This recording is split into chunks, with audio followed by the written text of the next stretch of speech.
भक्तजनों, ये है हमारे यहाँ बरामदे में नन्ही सी चिड़िया का घोंसला और उसके बच्चे भी हो रखे हैं।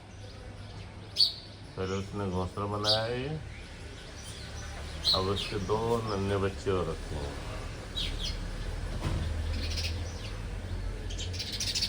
दिख रहा है ये? हाँ, ये वाली चिड़िया है वो।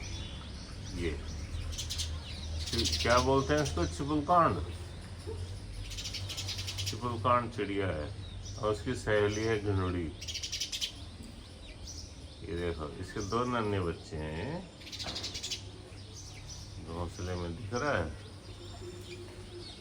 मैं ज़्यादा डिस्टर्ब नहीं करना चाहता चिड़िया को।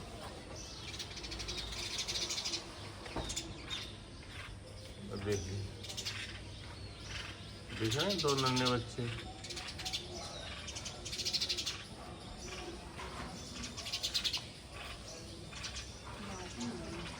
ये 2 नन्हे बच्चे।